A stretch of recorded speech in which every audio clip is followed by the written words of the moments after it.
Hi, L. Stewart. How are you this evening?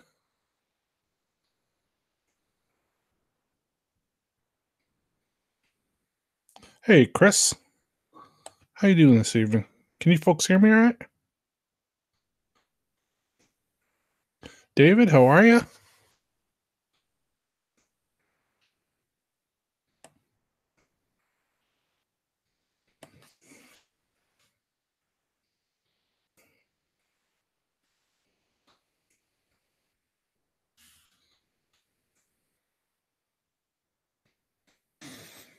I think my audio is messed up here. Let's see. Oh, audio is wonderful clear. Oh, good. Okay. Great. Old man, how are you this evening, sir? Thank you all for joining me. Today I'm going to play something I dug out of the archives. And it's a classic radio show from September 14th. No, I'm sorry, September 4th, 1950. Dragnet. Hopefully the audio is going to work good. Let me know if you could all hear this. The story we're about to hear is true. Only the names have been changed to protect the innocent. Fatima Cigarettes, best of all long cigarettes, brings you Dragnet.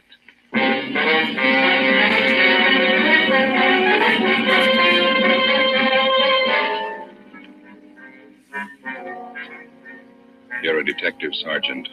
You're assigned to robbery detail. A small bakery shop in your city is held up. A man and his daughter are shot down without reason. Your job, get him. If you want a long cigarette, smoke the best of all long cigarettes. Smoke extra mild Fatima. Yes, Fatima is the king-size cigarette which contains the finest Turkish and domestic tobaccos superbly blended to make it extra mild, to give Fatima a much different, much better flavor and aroma than any other long cigarette. That's why Fatima has more than doubled its smokers coast to coast. Enjoy extra mild Fatima yourself. Best of all, long cigarettes. It's wise to smoke extra mild Fatima. It's wise to smoke extra mild Fatima.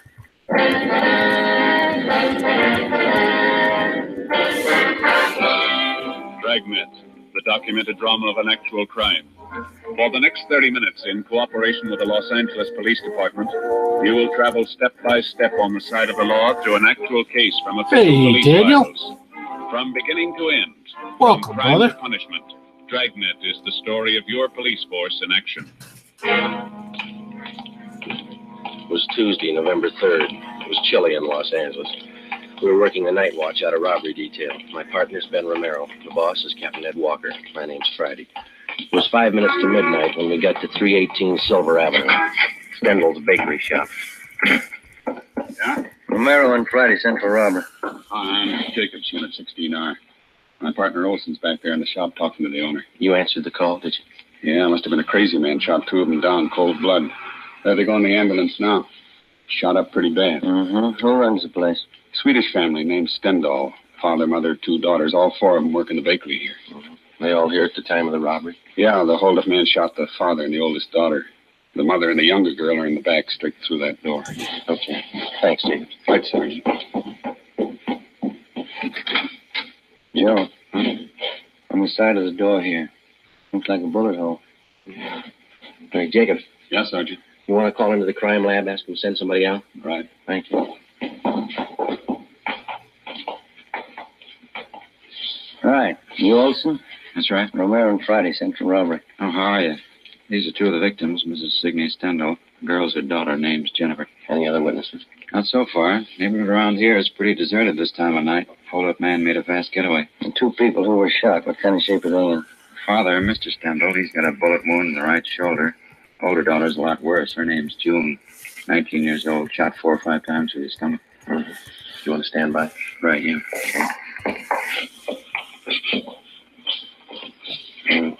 Mrs. Stendhal, we're from robbery detail.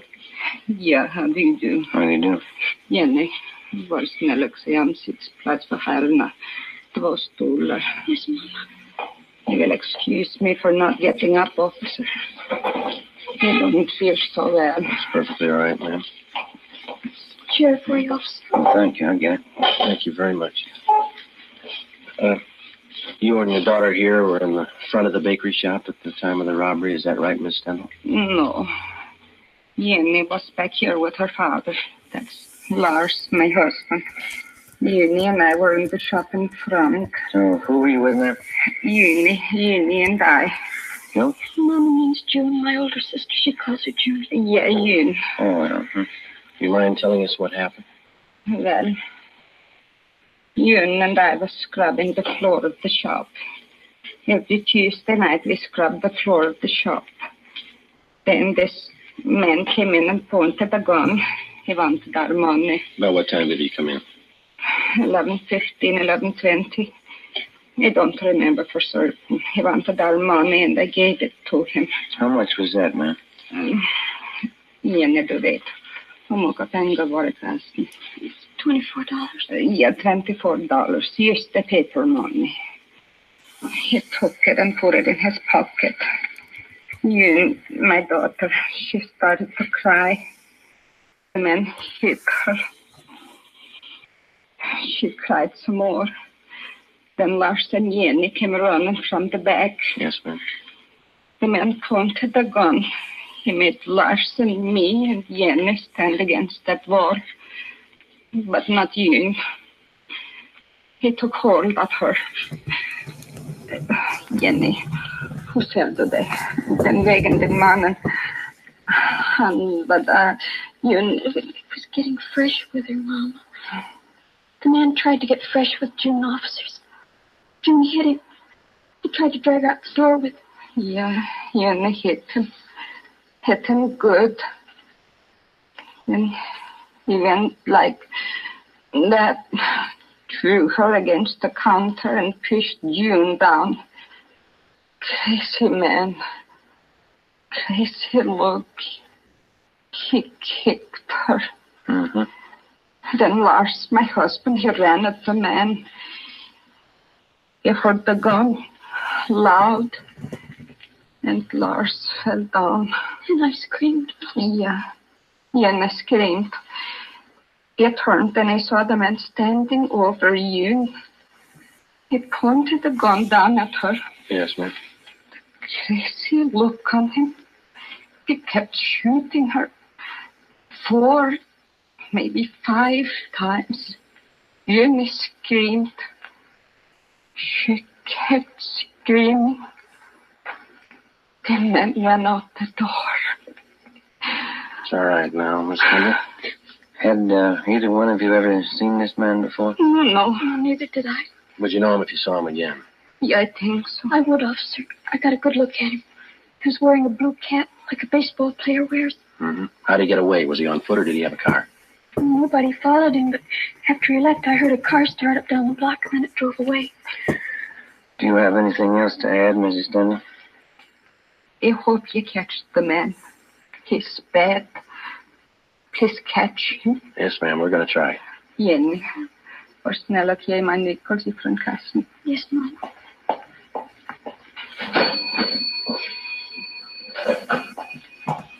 Here, Mama. Dear officer, when you find the man, please call me. You keep the nickels. We'll call you.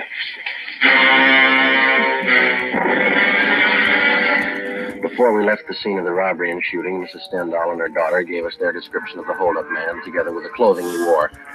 The suspect had no outstanding physical characteristics that they'd noticed. The only thing unusual about his clothing was that he wore what appeared to be a baseball cap at the time of the hold-up.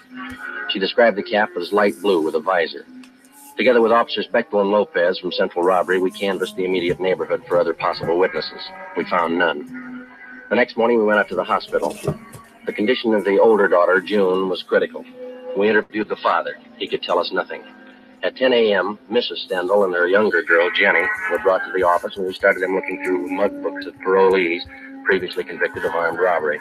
Within 2 hours, both of them positively identified the picture of a recent San Quentin release as that of the hold-up man. His name was Harold Best. We started a quick rundown. You pulled the package on? Yeah, here's the dope. Harold Best. alias Harold Norris, alias Harold Thompson, alias Tom Norris. One term for armed robbery in Q. Got out 4 months ago. Ammo and description both match. How about the ex-con files you checking? He's registered. Did you get a hold of his parole officer? Yeah, 2440 Excelsior Avenue's rooming house. Well, that checks with the ex-con files. Parole officer says Best went to work 2 weeks ago at a filling station over on Vermont. Yeah? Doesn't seem to be able to hold a job. Quarrelsome, ran himself into debt. I got it. Robbery, Romero. Yeah, right. That's all, huh? Yeah. Right, bye. Ray Pink at the crime lab. They checked the slugs taken from the 2 victims. Yeah? They came from a .32 caliber revolver. Probably a Colt. Anything else? That's it. Not too bad a start. We've had worse. Yeah. Maybe we can make that phone call pretty quick. 2 p.m. Wednesday. Ben and I drove out to his rooming house at 2440 Excelsior Avenue, and we found that Herbert Best was still living there. We had the landlady show us his room. Besides the usual personal belongings, we came across nothing of consequence. After questioning the landlady, we drove to the service station on Vermont Avenue, where Best was supposed to be employed.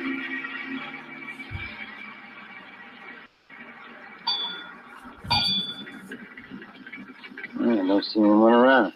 Oh, hey, there's a fellow over there greasing your car in the rack. Oh, yeah.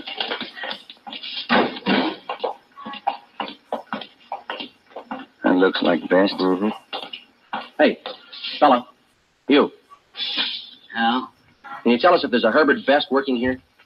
Well, I'm in. Why? Police officers would like to talk to you. Al? What's the matter? Routine investigation. Got a few questions for you. Supposed to have this car greased up by 3:45. What am I supposed to do, please? You're a boss. I'll find him, Joe. You got any heat on you? No. What's it all about? How long is this going to be? Couple minutes. Won't take more than a grease job. Put this thing in shape. I will wait for you. How'd you find me? That nosy landlady of mine? Oh, routine channels.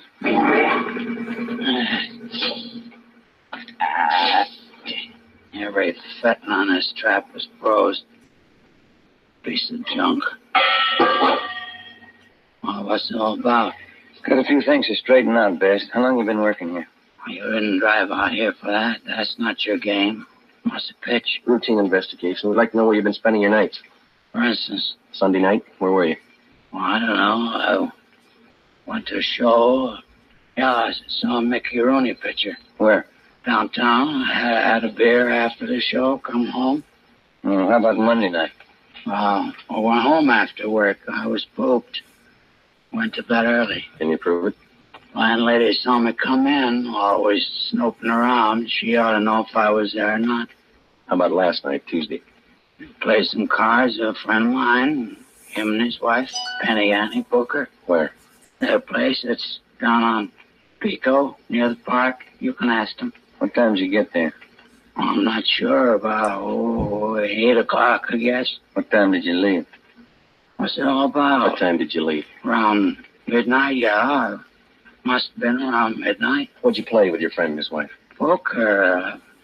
I lost as usual. Took a streetcar home, went to bed. I'm sure you didn't leave earlier. Of course I'm sure. It was around midnight, I remember. How do you remember?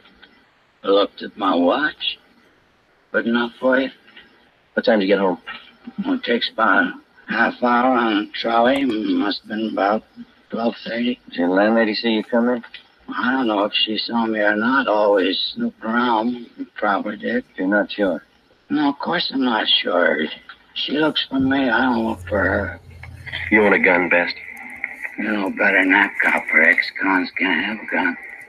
Your friend and his wife. Now they're going to back you up if you were playing cards with them till midnight. Why not? I was. Say, there's the boss looking for me. I better let him know I'm here. Just a minute, Best. Yeah? What's that you got in your back pocket there? Huh? In your back pocket, the right one there. Oh, this? Yeah. Baseball cap. Why? 4 p.m.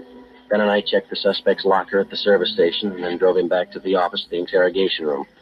We continued questioning him. He denied any knowledge of the holdup and shooting at Stendhal's bakery shop the night before. We asked him again about the friends he was supposed to be playing cards with at the time of the robbery. He told us that they lived over on Pico, but he couldn't remember the address. He volunteered to direct us there, but he said they wouldn't be home. He told us their names were Mr. and Mrs. Clyde Mitchell, and they were in charge of the food concessions at one of the football stadiums in town. Best was held for suspicion of robbery. That night, we drove out and interviewed the landlady at his boarding house. She knew nothing of Best's whereabouts the previous night. She didn't know what time he left or what time he returned. Ben and I went over his room again. There was no sign of a gun. Friday, 2 p.m. Officers Bechtel and Lopez went out to the hospital to see if Mr. Stendhal and his daughter June could identify Best's mugshot. Ben and I drove out to the stadium to locate Mr. and Mrs. Clyde Mitchell. There was a high school football game going on. High school kids sure have a lot of fun nowadays. Best years of your life, Joe. You sound like you're 85. Some nights I feel like it. The way those kids turn out for these things, you'd think USC and Notre Dame were playing. You see the number on that gate over there? Yeah, 23. That the number the gatekeeper gave us? Yeah. Must be the Mitchell stand over there. Come on.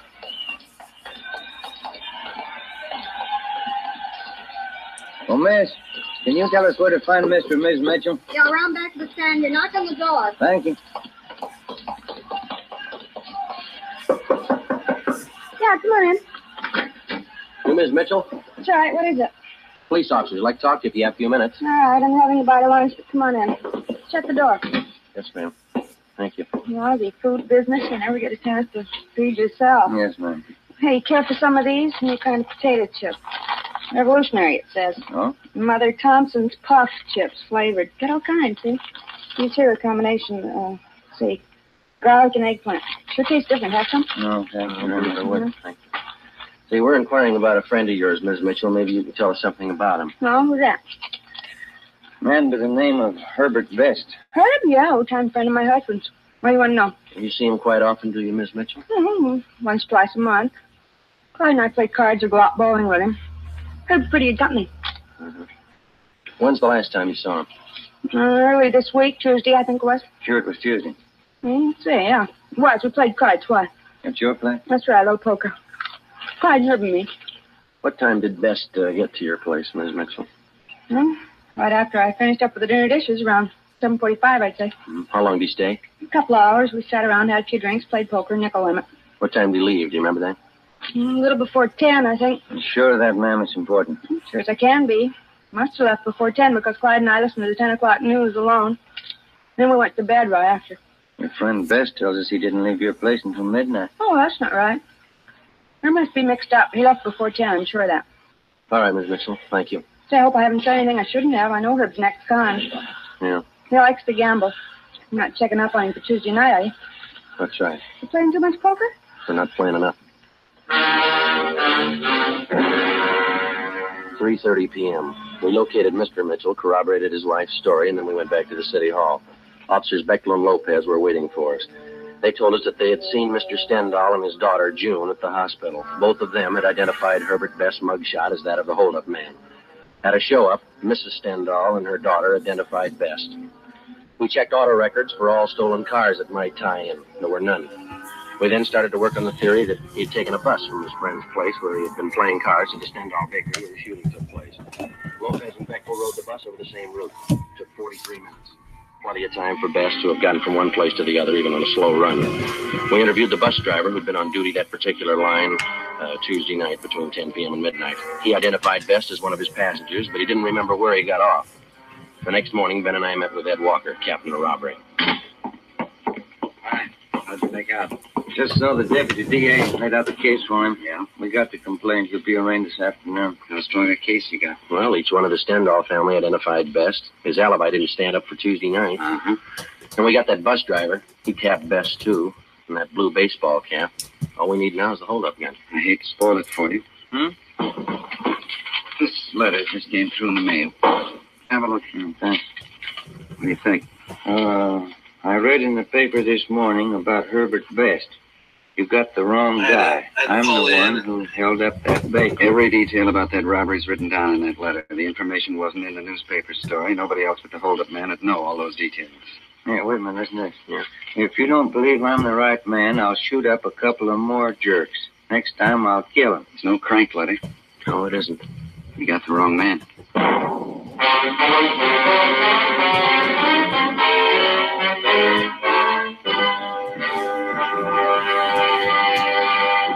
are listening to Dragnet, the case history of a police investigation presented in the public interest by Fatima Cigarettes. If you smoke a long cigarette, it will be in your interest to listen to this case history recorded by a typical Fatima smoker. Hi there. My name is Bab Beckwith. Bab. That's short for Bethany Ann Beckwith. I live in New York City, and I'm a fashion stylist. The other day, at a showing of the new fall styles, I ran out of cigarettes. A friend of mine, a designer, introduced me to the new long Fatima. I really wish someone had told me about them sooner. Fatimas are a lot milder than the cigarettes I've been smoking, and they have a delightful flavor, too. I'm very glad to recommend them to you, because I know from experience it's wise to smoke extra mild Fatimas. And more smokers every day are finding that out. Actual figures show extra mild Fatima has more than doubled its smokers coast to coast. So enjoy extra mild Fatima yourself. The king-size cigarette, which contains the finest Turkish and domestic tobaccos, superbly blended to make it extra mild. You will prefer Fatima's much different, much better flavor and aroma. You will agree. It's wise to smoke extra mild Fatima. It's wise to smoke extra mild Fatima. The best of all long cigarettes.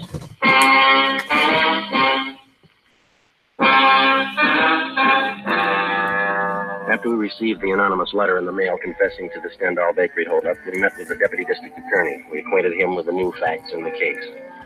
That afternoon, the charges against Herbert Best were dropped. We started again at the beginning. 10 a.m. Monday, November 9th. The members of the Stendhal family were again shown mug books of ex-cons with robbery records. This time, they picked out 8 mug shots of known robbery men, each with a marked resemblance to the original suspect, Herbert Best. Together with Officers Fechtel and Lopez, we started checking them out. The first 2 days, we tracked down 4 of the 8. All of the 4 were in the clear. 5:15 p.m., we got back to the city hall, the carpool. See any empty spots, Joe? No, but don't park it in any one of the city councilman's stalls. Yeah, might get sore. Well, why don't you pull up here? Boyd will take care of it. Yeah, okay. This is good right here.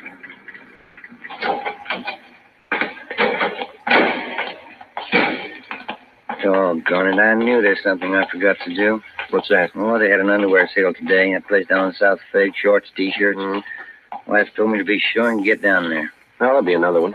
That place has sales all the time, don't they? Only twice a year on underwear. Stuff I've got's not going to last till next time. Friday? Ben? Wait a minute. You came back from here. Hi, Beck. Hi. What up? Yeah. How'd you make out? 2 men we checked were clean. We picked up something 77th Street station. Now, go ahead, Ben. Yeah. Well, watch that elevator door. Oh, yeah, I'm sorry. Well, what's with 77th Street? Well, a couple of men in traffic out there covered an accident this afternoon. 91st and Central, hit and run. That's so? One of our traffic cars saw the collision, took out after the guy. Chased him 10 blocks. Mm-hmm. And while they were chasing him, they thought they saw the driver throw something out of the car window. Yeah. What?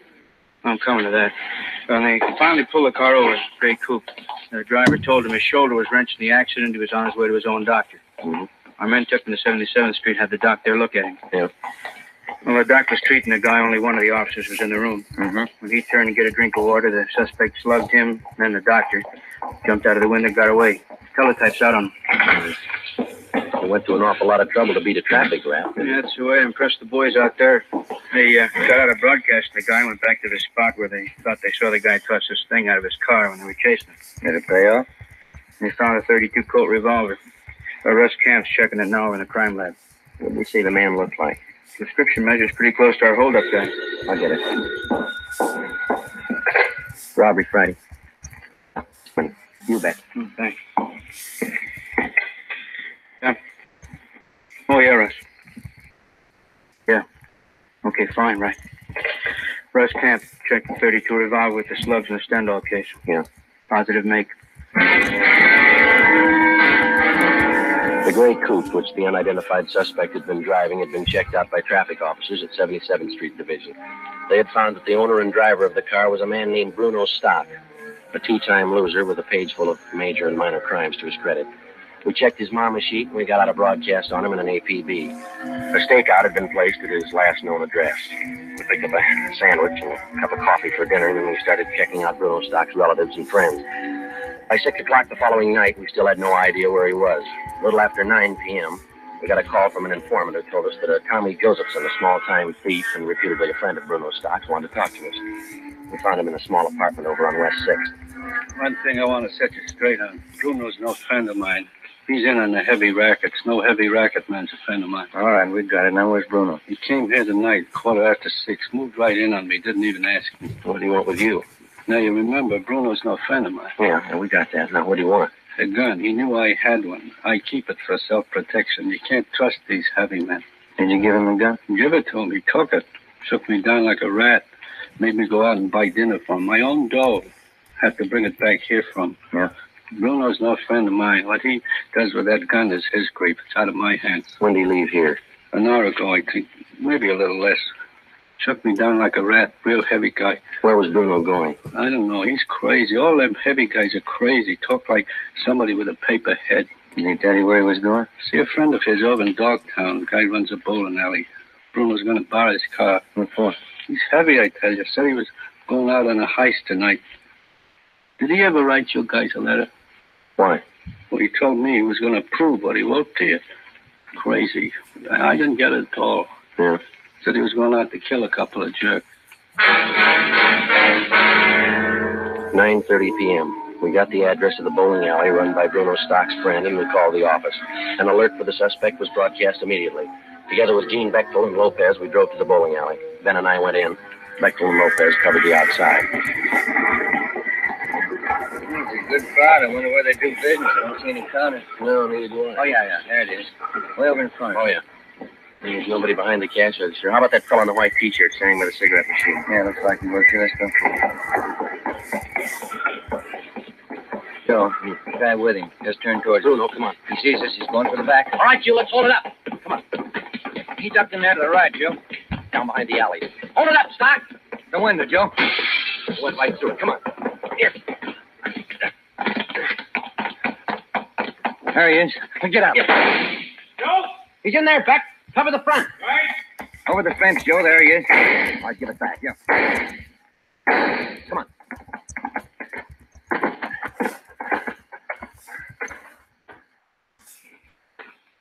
See?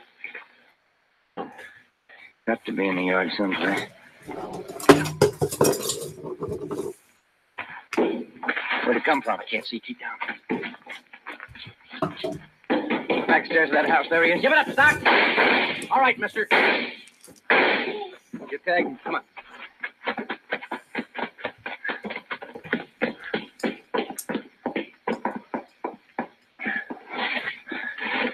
What's it look like? Wait a minute. The shoulder wound. You want to shake him down? Joe? Ben? You all right? Yeah. Get an ambulance, will you, Beck? Right. I'll throw the cuffs on him. Yeah.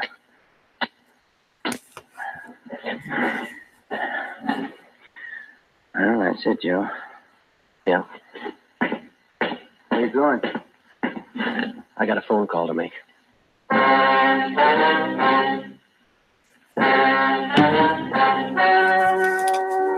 story you have just heard was true. Only the names were changed to protect the innocent. On February 18th, trial was held in Superior Court, Department 84, City and County of Los Angeles, State of California. In a moment, the results of that trial. And now, here is our star, Jack Webb. Thank you. In the Record Bureau of all metropolitan police departments, there's a special file in which all known criminals are cataloged and cross-indexed according to identifying marks. Marks which help the working detective. And so with the cigarette. The outstanding identifying mark of Fatima is quality.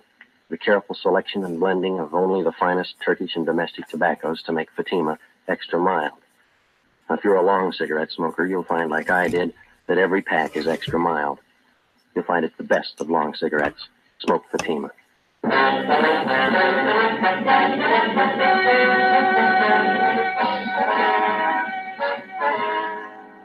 Bruno Alfred Stock was tried and convicted of first-degree robbery and assault with intent to commit murder, 2 counts. Because of his prior convictions, he was adjudged an habitual criminal and sentenced to a life imprisonment. He is now serving his term in the state penitentiary. You have just heard Dragnet, a series of authentic cases from official files. Technical advice for Dragnet comes from the Office of Chief of Police W.H. Parker, Los Angeles Police Department. Fatima Cigarettes, the best of all long cigarettes, has brought you Dragnet from Los Angeles. Coming up, Duffy's Tavern. Next Tuesday, it's Fibber McGee on NBC.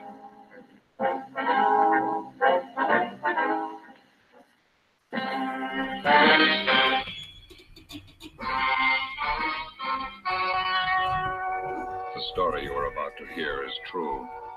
Only the names have been changed to protect the innocent. Fatima Cigarettes, best of all long cigarettes, brings you Dragnet.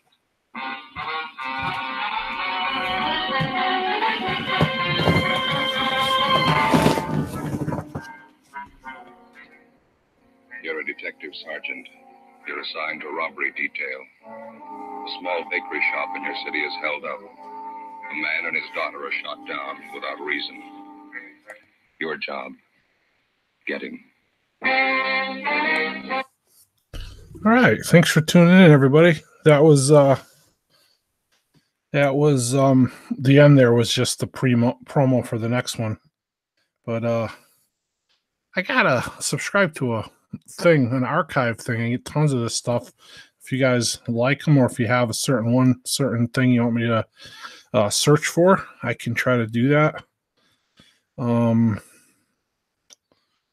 Let's see. There's Philip Marlowe. There's Gunsmoke, the old Gunsmoke radio show. There's what were the other ones? I can't think off the top of my head. There's a whole bunch of them. So anyway, yeah, thought it was pretty cool. Yeah, it's cool to put it on there, and I enjoy listening to those old shows. Sometimes I'll listen to them when I'm at work, or I can download them from this archive service.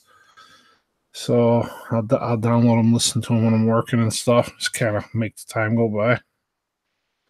But yeah. We got a few viewers. I see a bunch of people jumped off and went over to FLP. I normally wouldn't do a live stream on Friday night because I enjoy watching the FLP live stream, but he wasn't on tonight, and then so I decided to go ahead and do it. Then he came on late, so a bunch of people jumped over there, but that's fine too. But yeah, so that's it. I guess that's it. Thank you all for tuning in, and appreciate it. Let's see. Try to take a second here. I'm sorry if it's silent. I'm going to go back and just see if I missed any comments or anything. Looks like there's some side chats going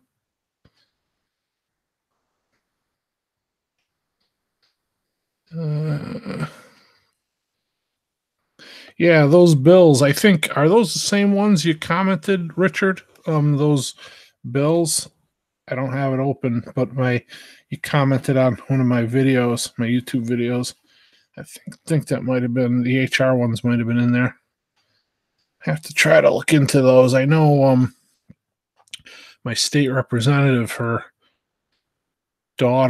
son and daughter, I believe, or one of them might have went to the high school, but the other one goes to the school I work at. So I talk to her occasionally and voice my opinion about it. Of course, like when they're talking to you, they always agree with you, right? Like, so then when the time comes, we'll see what really happens. Sometimes they waffle. But, I mean, there's no way to control that. I guess that's just politics.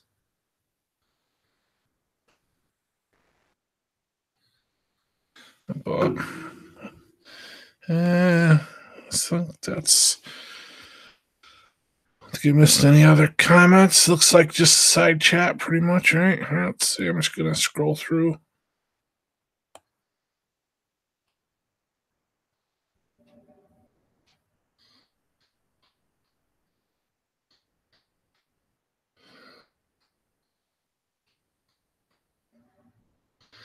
Daniel, I'll dual surfing. Not sure what that means. I'll dual surfing.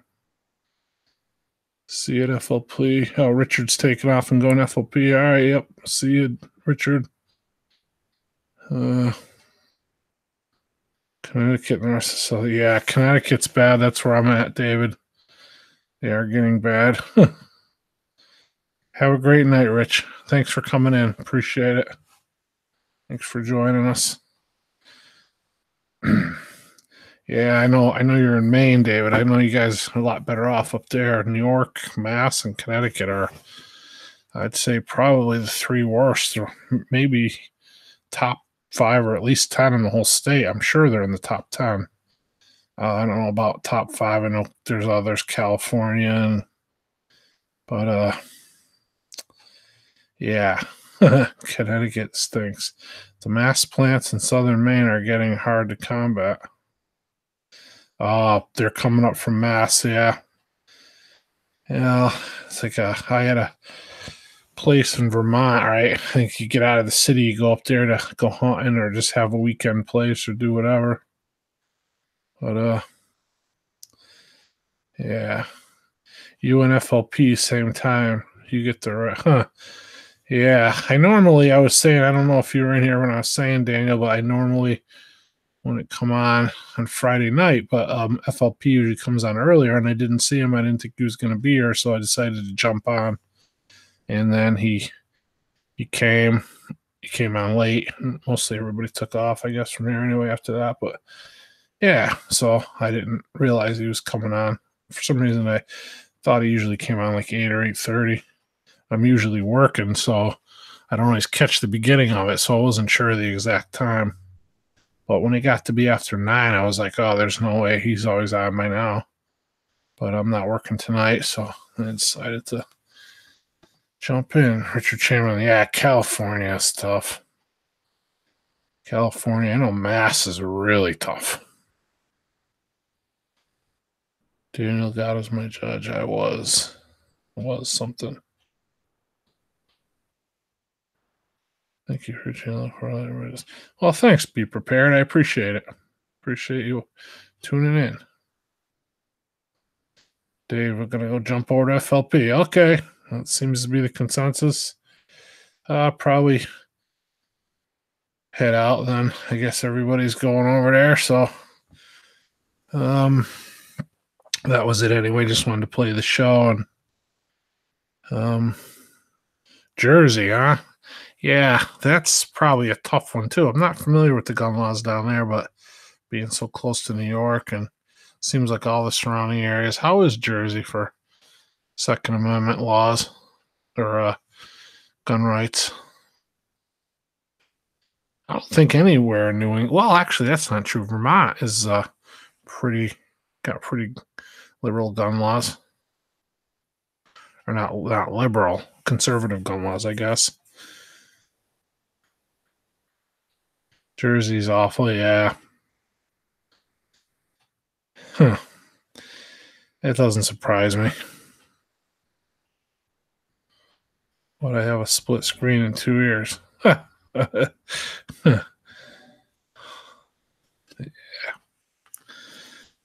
All right. Well, I'm probably going to cut it loose. You guys can focus your attention over there. I'll catch y'all later. Thanks for tuning in. God bless you.